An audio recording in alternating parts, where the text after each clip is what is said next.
Many thanks for joining us on Joy Asonye Live this beautiful evening. I am Joy Asonye, and today we're going to be talking about something that affects all of us, that is boosting food security in the country.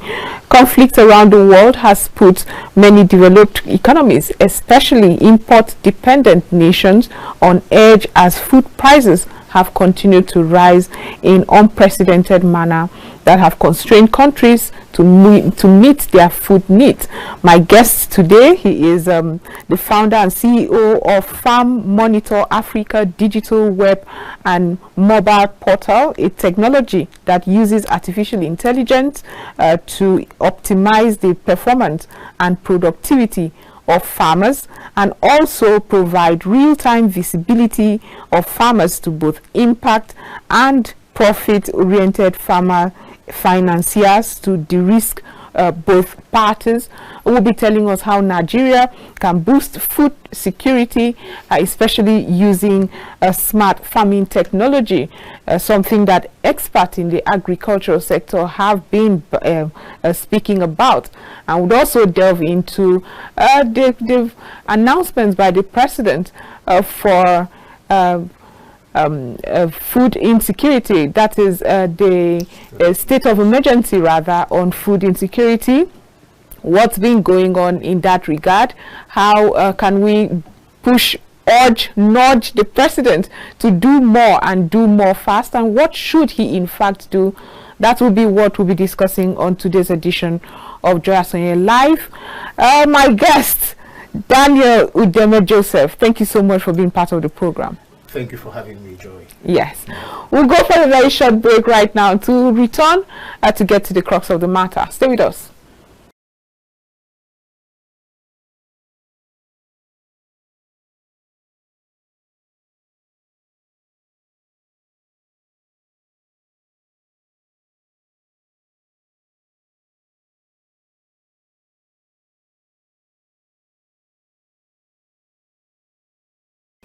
Welcome back from that short break. Like I said earlier, we're discussing boosting food security in Nigeria, especially using the smart farming techniques that experts have been hammering on. And my guest to do justice to that is Udeme Joseph. That's Daniel Udeme Joseph, really, the CEO, Farm Monitor Africa. Thank you again for coming. Thank you. Well, I don't have to go through where we are in the country when it comes to our agricultural sector, especially when we're still using traditional techniques of farming. But if you have to start with what the Farm Monitor Africa is about, I would appreciate that. Okay, so that's my tough, so I'll just get straight at it. So Farm Monitor Africa is a technology that utilizes satellites, drones, and boots on ground sometimes to track, to monitor, to measure, to improve farm performance and productivity. And the theory of change is simple. You can't have productivity when the farm is not performing. Of course. So the farm must perform, and there are several indicators that show you that the farm is performing. So more like KPIs to see if that farm is doing well. So for instance, the health of the crop is a KPI to say, okay, how are my crops doing? Then the satellite gives you things like NDVI, RECE. Those are all technical exactly things. I wanted to speak English. Okay, so let's not go there, but basically the satellite can give you information, geospatial information on the state of your crop. So crop health is just one. Okay. You want to also track the scope of the farm. A lot of organizations and even individuals don't know what size of farm they are farming. They don't measure it, they just go into the farm. And it's important to track the scope, because if something isn't measured, it can't be managed. Exactly. So that's another performance indicator. We also track the time using our crop calendar to check if the farmers are doing what they should do when they should do it. So that's using the crop calendar. And then of course cost, which is a very paramount, a very important element in all of this. And there are so many things that go wrong in cost, and there's need to track. So for instance, if you're a farmer financier financing a farmer, sometimes you are giving him 300,000 for a hectare of land, but you know before the season ends he has spent 400, because nobody saw fuel change coming. Exactly. Nobody saw dollar increase coming, which affects imported things like fertilizer, even though those are produced locally these days, and all of those kinds of things. So those performance indicators are the things we track, and then because we can track them, we are able to tell the farmers, your crops are not doing so well in this area, go and put more fertilizer or put less fertilizer. Okay, and we can also provide the same information to a financier. And there's several types of financiers. We have the banks who are profit oriented. They give monies to these farmers and they want to get it back, and hopefully with interest, which many times doesn't happen, and they've been running up and down. So we sort of give them some guarantees and provide some level of certainty, because we are the eyes and the boots in the field. And then with satellite images, we are able to really see what's going on the field as close as 3 meters, so we can see a human being on the field. But it's a third-party service. Of course, that's not our service. We don't have a satellite in space, so that's subscribed for. So what Farm Monitor does generally, then in summary, is to pick up all of this farm level data, all right, and put it on dashboards and interpret them for farmer financiers to see if their investment is yielding or if it's not yielding. That's for the farmer financiers. And then for the farmers, we are able to pick all of these indices integrated using machine learning and AI, and then we can now make farm specific recommendations to them. So if you know what is wrong with the soil, you know what is wrong with the from satellite images, you see if the crop is infested. You also have the farmer record his activities and then snap sometimes and into the system that now shows you what is actually affecting the crop. All of this with AI, we can now tell you, this farmer, this is what you should do. Now this is where it's important. This is far better than what we traditionally do, which is called good agronomic practice, GAP. So what GAP is just what we recommend usually. Okay, you know that you should use 2 bags of urea, for instance, for a crop, but we need more than that information now, because climate is changing, all right, soil is getting degraded. A key element of our AI component is actually weather analytics. So rainfall, humidity, all of that is a key element into the AI. So we have 5 sources of data into the AI model, into the AI algorithm. So it's satellite, weather analytics, the soil, then the disease from crop snapping, and then of course the activities that is actually going on the farm. But that now is where the farmer or the extension agent imputes those data. That's just the only data that is human dependent. The other ones are automatic. So, but it's important the human does that, because of course if you don't tell us what you are doing, the system can't make any recommendations for you. I can already tell that there's only a certain niche of people, or elite farmers, that would meet you for your services. But is it becoming more popular? Yes, absolutely. And you know, the exciting thing, what surprises me is why people really think that farmers are, no, even the very there are farmers in the village. They relatively, what we will say relatively, for want of language, the relatively poor ones are say carrying 2G phones. Okay. All right. So they receive text messages. So because we don't just serve the elite farmers. In fact, we are much more interested in the smallholder farmers. So we send them text messages on what they are supposed to do, because we are tracking what they are supposed to do. So they are receiving it. Not because I'm a village girl. I mean, I come from a remote village in Cross River State, and when I think of the farmers, and although those ones would give us the rice, give us the cassava and all of that, I notice, I don't know if they will fit into the work that you do, but I mean, the world is going global, and these are those technologies that has to be introduced. Exactly. But let's talk about the security aspect, the security that most farmers face. Okay, well, we'll just go for a short break at the moment and then return to talk about a security aspect of this and how your technology can assist farmers. At this moment, we'll go for a short break and come back shortly, so stay with us.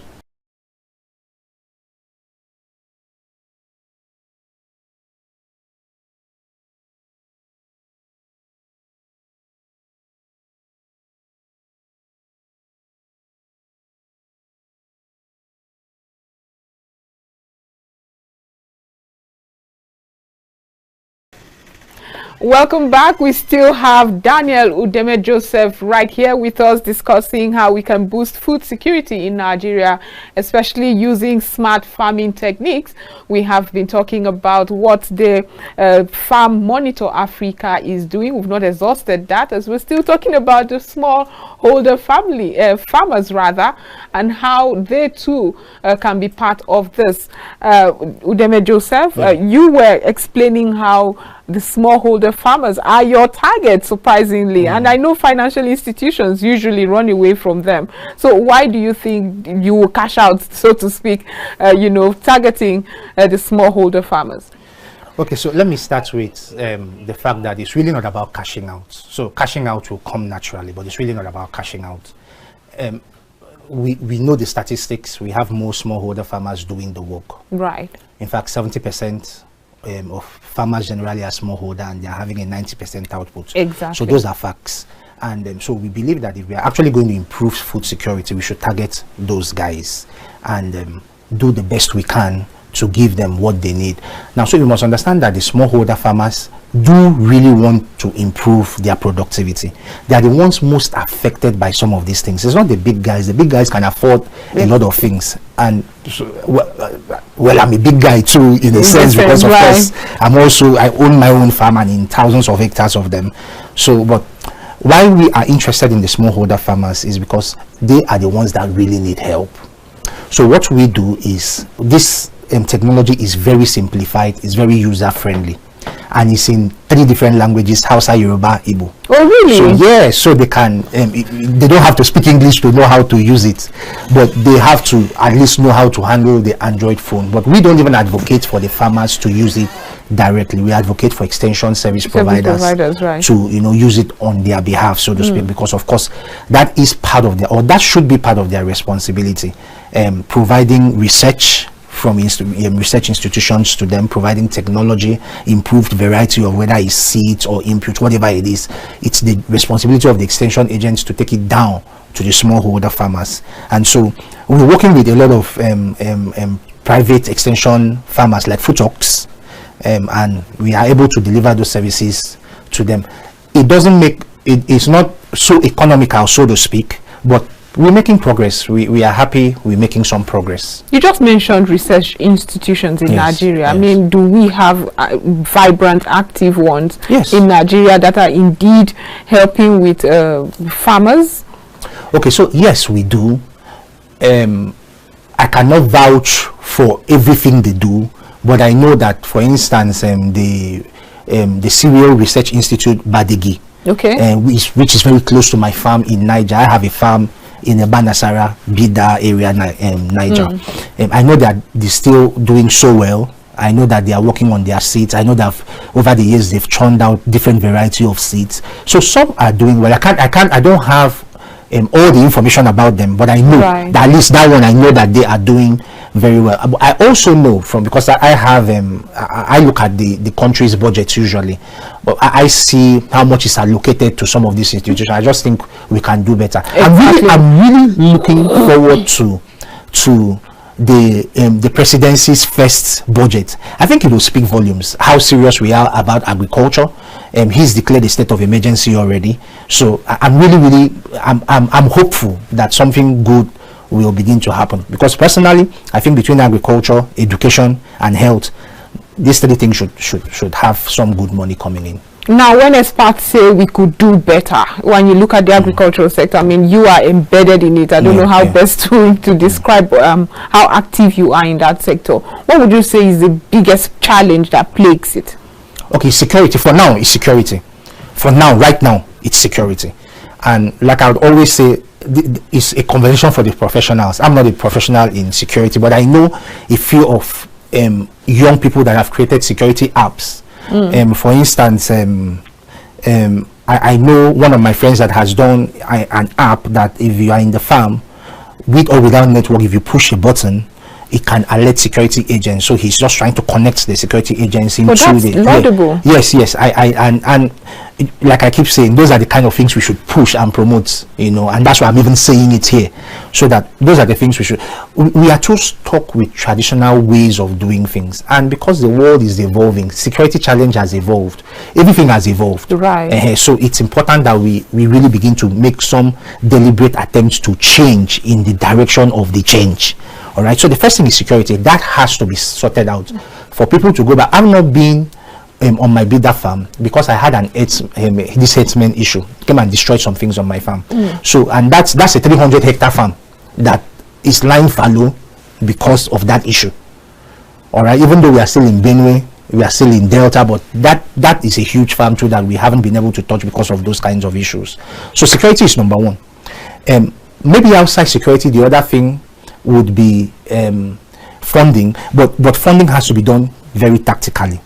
Funding has to be done in such a way that there are things. So on the budget, or what we call the EOP of a farmer, of every farmer, what like you are a woman, you go to the market with a list, exactly. or the list of the things you are going to spend on. There are quite some expensive things that fall under the capital regime, so to speak, and things like irrigation. All right, things like access road to take out their produce, things like land clearing. These are very expensive things that the farmers find may not be able to handle at the level of a smallholder farmer, maybe except they come together as cooperatives, which is another thing we really advocate. Okay. All right, so if government can provide that, and good enough, that's something that is in the president's state of emergency. Right. Yeah, so that for me was a fantastic. If we can get that done, get land out cleared for people to farm, it's really good. And then we can do irrigation. Look at Egypt, for instance. A place like Egypt is doing irrigation, and they are exporting more than Nigeria. That we are having all the rains, and then we are having a huge water body in the south. So again, you look at, let me imagine this. Why is it easier for us to pipe oil from the south to the north to a refinery in the north? Why can't we pipe water from the south where we have too much of it? I mean, the entire Atlantic is there. Why don't we pipe water into the north and irrigate the north? Because that's exactly what Egyptians are doing. It's largely a dry, arid area, and so they've done all of those irrigation canals into the areas, and they are so productive. So these are the kind of investment I'm talking about that come. Government, we can give farmers seed and fertilizer, but those things on the EOP are not as expensive as real heavy investment. Just like we will invest in oil and build refineries, why can't we invest in irrigation and put water straight down into the north? But do you think successive governments have seen the benefits of investing in agriculture? I mean, we keep talking about diversifying, but we also know the many benefits in the non-oil sector, agriculture, for instance. Would you be, if you have to appraise successive governments, would you say there's been that intentionality when it comes to the investment that comes with it? Intentional investment, really? In all honesty, no. In all honesty, I'm trying not to, and it's sometimes tough to really criticize government, but I like to be really honest. Right. No, actually no. I think agric has been on autopilot. Okay, so let me tell you something. Do we actually know the number of farmers we have in Nigeria? No. Do we know the actual numbers of extension agents we have in Nigeria? No. Even the arable land that we keep saying is estimated. If we don't begin to have, and there is technology to measure all these things now. Farm Monitor does all of this now. It's not even that there is technology. We do it. All right. We can geofence your farm, audit your farmers, and all of that to ensure that the people that you say you are financing are indeed farmers. Right. All right. So intentionality, no.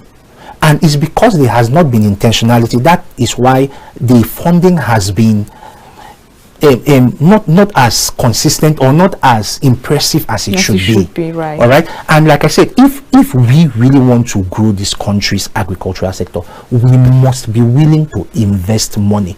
Like I just gave a classic instance of irrigation. If President Buhari, President Tinubu actually does clear 500 hectares of land, clearing 1 hectare of land is 700,000. So multiply that. That's huge investment. Those are the kind of huge investments we are talking about. Onboarding all the farmers on a platform or on several platforms, geotagging them, knowing who we are giving what, actually tracking what we are giving. That's going to cost money. That's what we do. And of course, we'll charge money. But wouldn't it be better that if you were going to invest in clearing that land, you also invest in knowing who you have given that land empirically? Empirically, you can actually see on the screen that this is this person's face, and this person is doing these hectares, and this is the tonnage we are expecting from this crop. So those kind of intentional planning and execution is what I would say has been lacking. We've left farming for the smallholder farmers as usual, and even in the things we are doing to help the smallholder farmers, there is much more noise about it that what is actually happening on the field. And I can tell you that authoritatively because I am on the field. I don't buy in the suits. I'm a farmer. It's hard to tell with the suits. Yeah, I'm a farmer. Back to back. Okay. Well, you have just mentioned something very important, and you say that you can actually track this. However, I'm sure my viewers will be wondering, have you approached government with this technology that you've got? Or like a lot of us Nigerians rather, just expect that government should find you? Okay, so yes, we have. So to answer the question, yes, we have. We're actually in talks with some organizations, government organizations. I don't want to mention names. So it's going well. No, I would like you to mention names. So I will see the government agencies or ministries that knows that this technology does exist and is not giving it as much as much. I don't want to look for trouble. Okay, so if you say so. But I can say that for every agency of government that is responsible for agric, if there are 20 of them, we've met 15 already. Right. And what has the reception been like? I'll tell you the good and the bad one, so that you'll laugh. So I'll give you a very funny. We should I start with the good or the bad? I would like the bad one first. Okay, so the bad one. So in a particular state, last year or 2 years ago, when we approached the state, the governor liked the idea, actually minuted on the idea for the commissioner to treat. So I go talk with the commissioner, and this drags for too long. So I'm wondering what's keeping. So eventually the director in that state calls me aside and tells me, come, Oga, this your thing won't fly. The simple reason is that if you are able to bring this kind of audit, how you go take chop money?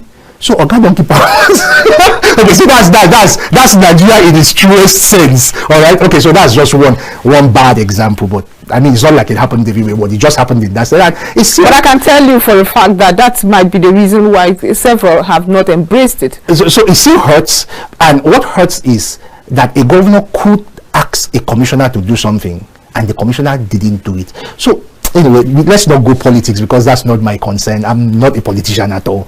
Okay, but on the good side, we've had, in fact, we just received a letter of collaboration from one of the very major farmer financiers in the country. And they clearly said we've seen you, because we did a couple of presentations to them and they liked it. And I think I like that organization for its transparency. I wish I could really mention the name, but because part of what is in that documentation is confidentiality.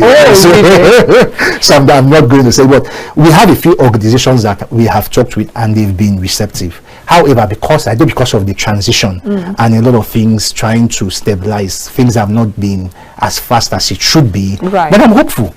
I know Nigeria will adopt technology. The only thing is, if we don't adopt it early, we are the ones to lose. A country like Kenya, they have all the agricultural processes on one platform, and Farm Monitor has already built that platform for Nigeria. We've built it. I'm just trying to say it as modestly as I can tell you're trying to get modest, but let's get relatable to the average Nigerian watching us right now and realizing that I used to buy a certain amount of beans or rice and it has skyrocketed in price.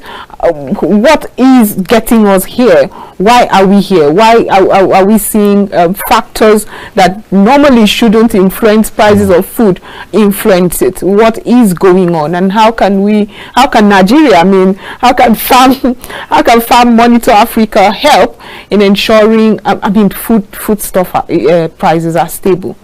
Okay, so we can help, but let me answer that question from your initial ask. Right.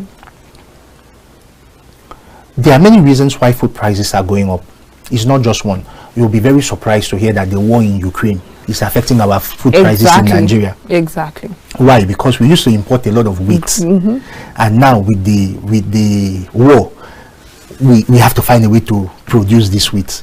And the painful thing about wheat is that while we spend $2 billion importing it, which is the highest, I think one, if not the highest agricultural import into this country, we have the land mass to do it, we have the human resources to do it, that's we have farmers to do it, we have technology to do it, and we have all there is to have to actually produce as much wheat as we import. So when prices, so now that there is war and there is shortage of supply, prices will go up. Fuel has increased. That increases your total, like I said, your EOP. When you were planning that your labor you were going to pay 2,000, meanwhile the guy is now paying more to come to work. It's going to affect, because you as the farmer at the field, you're not going to harvest and then and sell at a loss. You have to include that. So there are many things that are the reason. Now we've opened our borders. All right. For me, it's a mixed feeling for that, because it has its own benefits, it has its own disadvantages. All right. And so opening the border means that more things will come in, more supply, and then there can be competition and the prices will drop, which I believe is the intention. However, that will also kill our own local production. So I really hope those things have been weighed properly. But I always like to say that, well, the government is the government because they have information that we don't have, and so they will take the best of decisions. However, the government too can be wrong, can't they? Let's talk about rice, for instance. Okay. We saw the government of Buhari, that's Muhammad Buhari, try to ensure local production. Nigerians first of all appreciate Nigerian rice, and then stifle the import of foreign rice. That I gave the government kudos for. I was one of the people who did not find the rice pyramids a scam. I indeed actually commended government for what they've done. There were also agricultural development programs that were supposed to enhance production of rice. I applauded government for it. So with this new ban or ban lifting on certain things, including rice, I'm wondering, do you think that with the many challenges that Nigerian farmers already face, I mean, I know you don't want to go against government or comment too much on politics. I feel you're struggling to comment too much on politics. But is it something you would advise government to reverse? I mean, I saw items such as toothpicks and all of that. Okay, so again, like I said, the government is the government because they have information that we are not privy to. So when they take decisions, we want to hope and believe that they've taken it based on data. First and foremost, they've seen the data and they've said it's better this way. But you just agreed here that we don't even have even have the data. Okay, so but without trying to be political and trying to shy away from the question, I personally don't have a problem because with the reversal. Now, because I understand that the world is getting globalized. Now, you have to also look at the bigger picture, which is that the world is a global village. Okay, how long are you going to shut yourself in? If you are going to compete with the world, compete with the world. So you haven't even finished with local I agree production. I agree, but there's a saying that if you want to go to the sky, aim for the sun. So that would be the logic behind that, and it's not bad if that's the logic. If you're actually going to ask our people to be competitive, let them be competitive. I agree with that logic. However, like I said, for me it's a mixed reaction. I am also concerned about the local production because you need to encourage Nigerians. See, this is what I think about local production. I think our major problem with local production is that we are not even truly producing at our best. If we were producing at our best, so let me tell you, let me describe this mathematically for you, all right, and for our viewers, and I hope I'm able to say it as simple as possible, right, so that they understand. So if you spend 300,000 planting 1 hectare of rice, that 300,000 is supposed to give you 4 tons of rice. And if you sell 4 tons, if you sell 4 tons is about 4,000 kg. So 1 kg is about 300 naira now. If you do the math, you see that if you are not hitting that 4 ton and you are doing 1.4 ton, you cannot even meet up your initial expense to get that's where the real challenge is. So that's why I said government now has to find a way to use things like technology that we offer to ensure that farmers are producing at their maximum. Because if we're truly producing at our maximum, it wouldn't matter who is coming in. The person will come in to meet us already fully productive. So that competition won't be so harsh on us, because we would be able to really sell at a relatively lower price. Right. All right. So you that is coming from outside, you come and see the competition in the local competition, and you know you can't survive this. All right. So that's what is really going on. We ourselves are not that productive, which is my major concern about the lifting of the ban. So it's not a problem that they've lifted the ban, but we've got to find a way to be maximally productive. And I keep advocating one of the ways is technology. And the best way to get technology to farmers is through extension workers. Farmers have too many things to bother. You know, in my language, you say a hungry man doesn't hear what the preacher is preaching. The farmer in the village is looking for what to eat. Just eat. So you can't expect him to go out to get information. Exactly. You have to take the information to him. And not even take it to him, you have to prove it to him that is of his own benefit. It's so bad that when you give farmers fertilizer, they will rather sell the fertilizers than use it on their farm. That's how bad it is. Why is that? Because they want to eat. Because they want to eat. But this is their business, isn't it? But let's talk about something more that can also help this. I mean, we've also talked about financiers, investors. Are we seeing that confidence in this sector? I mean, I would like to invest. I don't have to get my hands dirty. So, is there confidence? Is it structured enough? But for, the Farm Monitor Africa, do we have organizations you can trust and invest in? Because I even know people in diaspora who do not mind investing in Nigeria. But who can we trust? Okay, so even though this is counter business, I'm going to promote some of my competition now. Okay. Because frankly, some of the young guys, in my most of them within my age range, are doing great. So I'm going to say organizations like AFEX, Babangona, at least those two are structured organizations. They're private sector organizations, but they are structured. I can say Farm Monitor too, but I'll be promoting myself, so they'll have to check it out for themselves. But this is it. The real thing you have said now is that we don't have the structure, which is what I am saying we should build. You see, I've talked about coordination over and over again. We need to build coordination. We need to build a structure. A situation where central bank is giving this set of farmers, Ministry of Agri is giving this set of farmers, and this other NDA giving. Who is actually coordinating what is going on around? Because I'll give you a very typical instance. I have an organization I'm working with. Okay, so I can mention them because they also need help. It's the Leprosy Missions. So the Leprosy Mission Leprosy Mission Nigeria is an organization that helps work with people that have been plagued with leprosy. So usually government gives them certain locations. So in Abuja, they're in Kwali. They're somewhere in Yankoji, Kwali, and we're working with them. So we had a situation where at the end of the season, just towards the end of the season, some inputs were brought to them. These inputs were brought like 2 months late. There is no way they were going to use it. So when we approached, when we had our meeting, our roundtable meeting with the Leprosy Missions, we raised this. You people know that some people just brought things to help. They meant well to help. That's why they brought. But it's coming late. Can we now have a stakeholders meeting with everybody that wants to support the Leprosy Missions, so that we know who is giving what? At what time?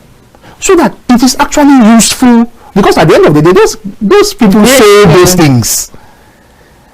So those are the things affecting our productivity. Without that coordination, we are still going to have this system where things are just happening. Somebody has to be held responsible for the fact that fertilizer was supposed to be supplied since March and is coming in August. And perhaps you will now check the person was just keeping it so that the price will go high, so that he will make more money. Wow. It is the kind of system we have. So until we have that system where one person is responsible, my sister, even the story of Joseph shows that he was responsible for the sales and what was going on. Somebody has to be responsible. That's true. So in all of this that is going on around, question I would like to ask, and I frankly don't know, that's why I'm even going to throw it as a question: who is truly coordinating agricultural productivity in Nigeria? Is it the central bank, or is it the Ministry of Agri?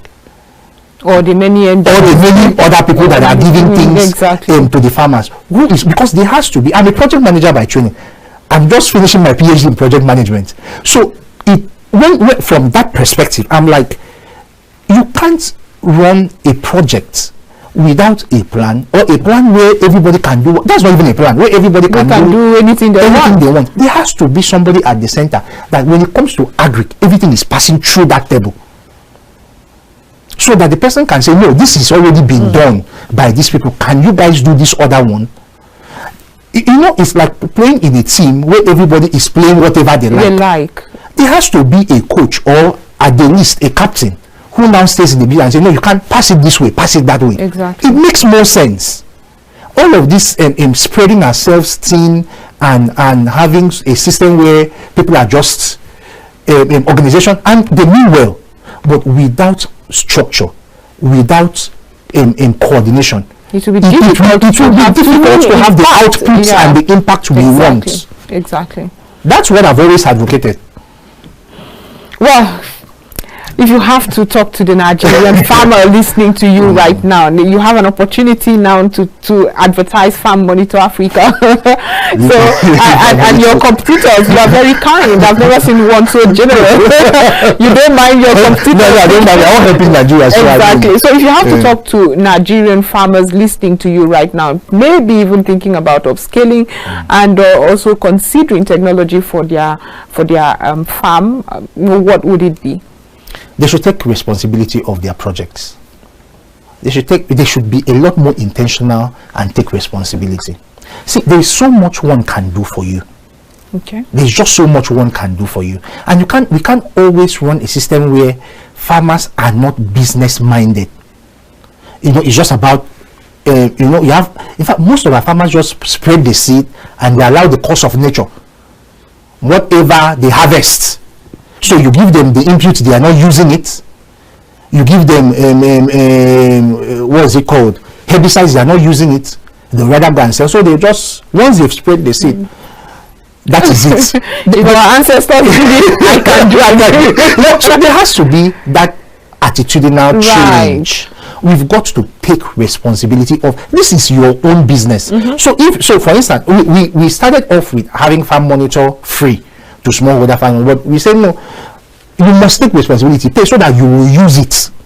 All right. So even though we charge very minimally for smallholder farmers, but we see insist they pay, because if you are not ready to take personal responsibility, and this is across the board, it's not just the farmers. If as a person you are not ready to take personal responsibility of your own business, you would.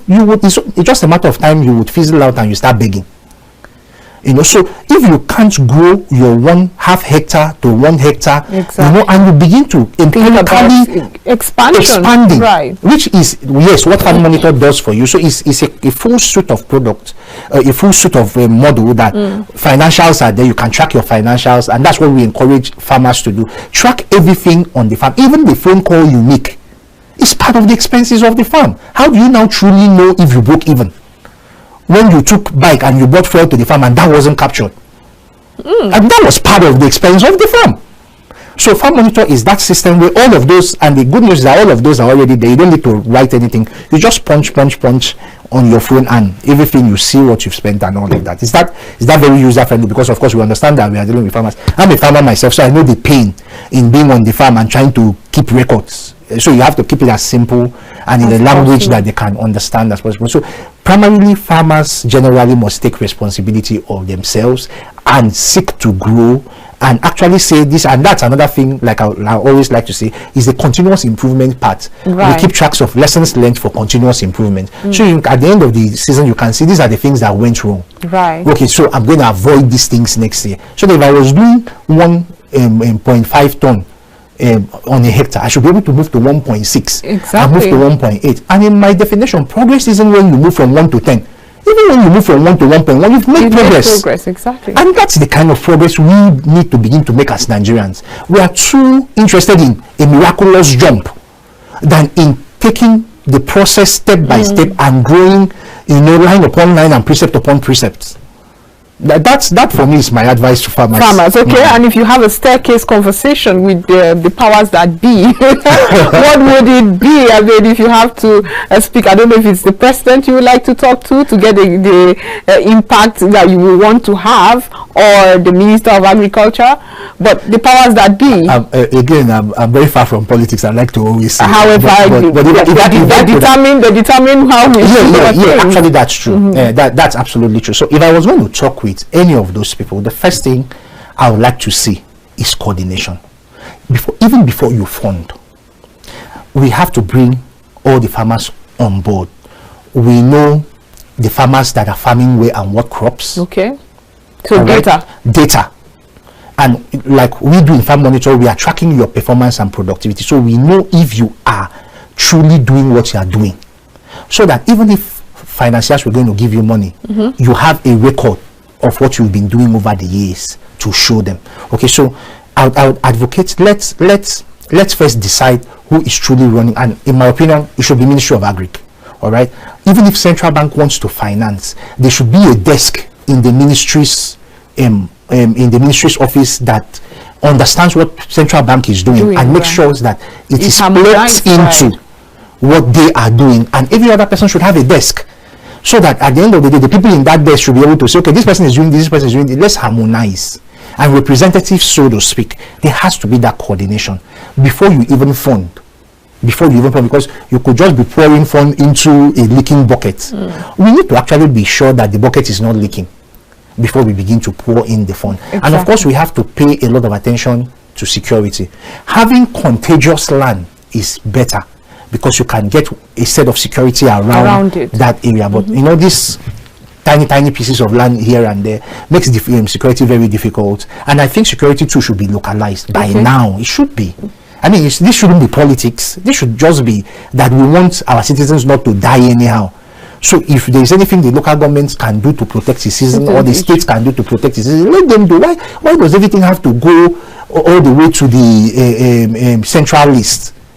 In my opinion, these things should, and these are things, once we begin to take these kinds of deliberate actions, we will see, like I said, we begin to see progress. The progress may not be exponential, jumping from 1 to 10, but we will begin to see an increment, and it's just a matter of time. We pick up momentum, and I usually feel very sad when I talk, because I have a lot of contacts in Kenya, and I see what they are doing and how vested their government is in agriculture. I'll give you another classic instance of what happened in recent. I think it was in February. I was in France for one of their agri expos, and the government, they sent a couple of banks, 3 banks, to just come and sit down there and listen to investors.